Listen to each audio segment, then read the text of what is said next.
आज के टाइम पे हर कोई डिफेंस स्टॉक्स के पीछे भाग रहा है। BEL, HAL, Mazagon dock. लेकिन क्या हो अगर मैं आपसे बोलूं कि नेक्स्ट बिग अपॉर्चुनिटी डिफेंस में नहीं है, और क्या हो अगर मैं कहूं कि सबसे बड़ी अपॉर्चुनिटी आने वाले टाइम में एरोस्पेस में बनती दिख रही है।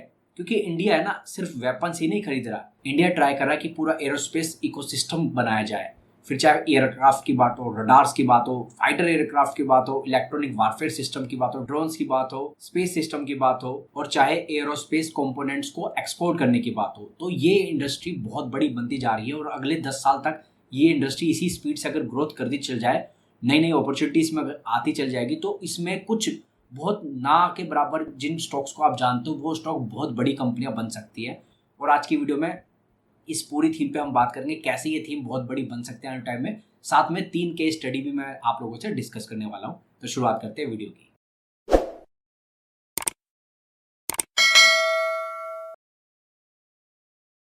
तो बात करते हैं एयरोस्पेस सेक्टर की, इंडिया का नेक्स्ट बिग थीम। दोस्तों, अगर आपको याद हो कि इंडिया बहुत पहले से एक बड़ा इंपोर्टर था जब भी हम एयरोस्पेस की बात करते थे। फिर चाहे आप एयरक्राफ्ट आपको बाहर से लेना हो, या रडार सिस्टम लेना हो, इलेक्ट्रॉनिक वारफेयर की बात हो, मिशन कंप्यूटर्स की बात हो, कम्युनिकेशन सिस्टम की बात हो, हर चीज के लिए इंडिया को बाहर के देशों पर डिपेंड रहना पड़ता था। लेकिन जिस तरह से अब गवर्नमेंट का फोकस है कि इंडिया सेल्फ सफिशिएंट होना चाहिए एयरोस्पेस डिफेंस के मामले में, तो कंपनियों को ये बोला गया है कि जितना भी आपको बजट है, आपको प्रोक्योरमेंट डोमेस्टिक प्लेयर से करनी है। तो 75% ऑफ द बजट आपका डिवोट होना चाहिए कि डोमेस्टिक प्रोक्योरमेंट आपकी एरोस्पेस फील्ड में होनी चाहिए।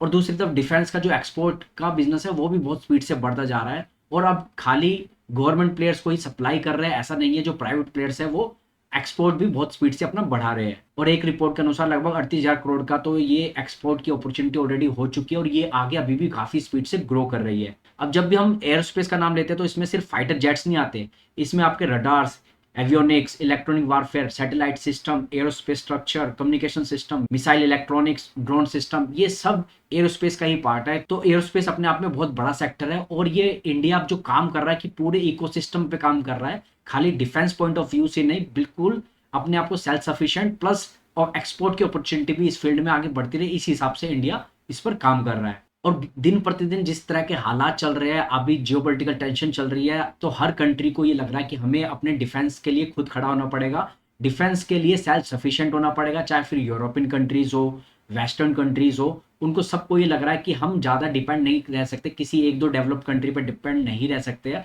और ऐसे में इंडिया ने भी अभी जो ऑपरेशन सिंदूर हुआ था तो अपनी कैपेबिलिटी दिखाई है इंडिया ने, इसलिए इंडिया की तरफ वो देख रहे हैं कि ये कंट्री हमें अच्छा खासा एक्सपोर्ट कर सकती है। तो यहाँ पर इंडियन प्लेयर्स के लिए, जो अभी बहुत छोटे प्लेयर्स हैं इंडस्ट्री में, उनके लिए काफी बड़ी अपॉर्चुनिटी इस फील्ड में उभर के आ रही है। और खासतौर पे यूरोपियन कंट्रीज की आप बात करोगे, वेस्टर्न कंट्रीज की बात करोगे, तो वहां पर डिफेंस का बजट भी धीरे धीरे बढ़ता जा रहा है। अब यहाँ पर सबसे बड़ा क्वेश्चन यही आता है दोस्तों कि अगर इंडिया एक मैन्युफैक्चरिंग हब बन रहा है, अगर पूरा इकोसिस्टम तैयार कर रहा है एरोस्पेस सेक्टर में, तो फिर कौन सी वो कंपनियां जो अभी बहुत छोटी है और बड़ी अपॉर्चुनिटी उनकी तरफ आ रही है, और वो बहुत बड़ी कंपनी आगे चल के डायरेक्ट बेनिफिशियरी इस सेक्टर में बन सकती है। तो आज मैं 3 केस स्टडी आप लोगों से शेयर करूंगा। लेकिन उससे पहले, जब भी मैं किसी स्टॉक का, किसी सेक्टर का एनालिसिस करता हूं, तो मेरा प्योर पर्पस होता है कि कुछ इन्फॉर्मेशन आप लोगों से शेयर करूं, ताकि उसके बेस पे आप भी अपनी रिसर्च करें, और आपको जो कंपनी अच्छी लग रही है, जो बिजनेस आइडिया अच्छा लग रहा है, उस पर थोड़ी डीप में रिसर्च आप करें, तभी कोई इन्वेस्टमेंट का आप अपना मन बनाए। तो अब एक एक करके केस स्टडीज पे बात करते हो। सबसे पहला नाम आता है डेटा पैटर्न्स।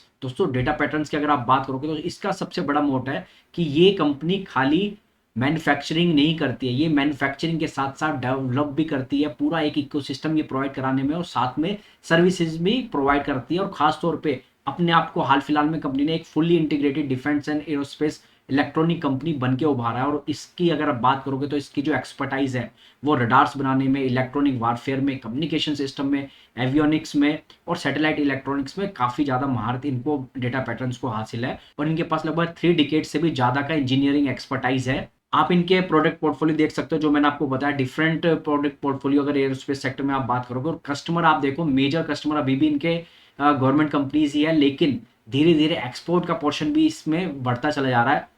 तो ये सबसे एक क्रिटिकल पॉइंट है कि एक्सपोर्ट अपॉर्चुनिटी इस फील्ड में बहुत बड़ी होती जा रही है।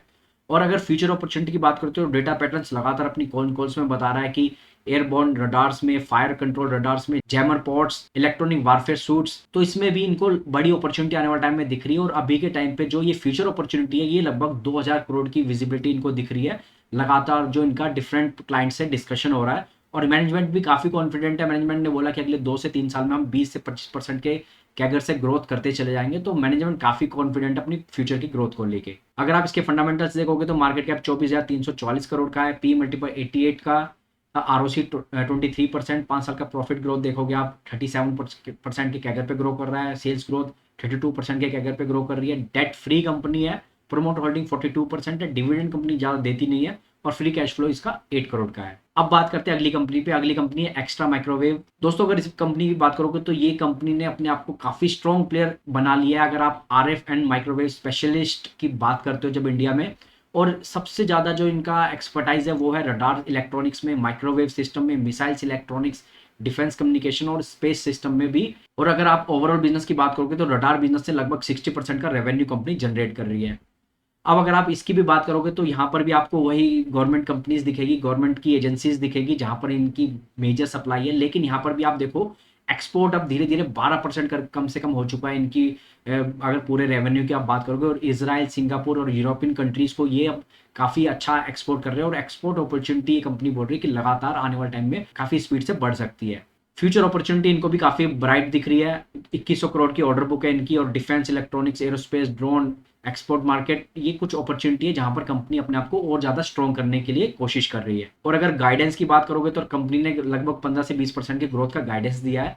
अब अगर इसके फंडामेंटल्स देखोगे तो मार्केट कैप 13,000 करोड़ का है, पी मल्टीपल 70 का है, आरओसी 20%, 5 साल की प्रॉफिट के अगर आप बात करोगे 46%, सेल्स के अगर है 12% का, डेट टू इक्विटी कंफर्टेबल है, 0.22 का डेट टू इक्विटी है, प्रोमोटर होल्डिंग थोड़ी सी लो है इसमें, और इंस्टीट्यूशनल होल्डिंग भी उतनी स्ट्रॉन्ग नहीं है। तो ये थोड़ा सा एक वीक पॉइंट है इसका, जिसकी तरफ आपको ध्यान देना चाहिए जब आप इसकी डीप रिसर्च करो। डिविडेंड यील्ड ज़्यादा कुछ अच्छी है नहीं, और फ्री कैश फ्लो कंपनी का 300 करोड़ का है। अब अगली कंपनी जो तीसरी कंपनी पे उस पर बात करूं तो सबसे पहले आपको फिर से मैं बता दूं कि एरोस्पेस का मतलब सिर्फ डिफेंस इलेक्ट्रॉनिक्स का बनाना नहीं है। एरोस्पेस अपने आप में डिफेंस इलेक्ट्रॉनिक्स से भी बड़ी थीम है। और अगर इस बात को मैं एक एग्जांपल से समझाऊं तो डायनामेटिक्स आपको क्लियर वो एग्जांपल दिखती है, जो कि डिफेंस से अलग, इलेक्ट्रॉनिक्स से अलग, एयरोस्पेस के स्ट्रक्चर बनाने में काफ़ी बड़ा प्लेयर बन के उभर रहा है। लगभग 40% से ज़्यादा रेवेन्यू इनका वहाँ से आता है।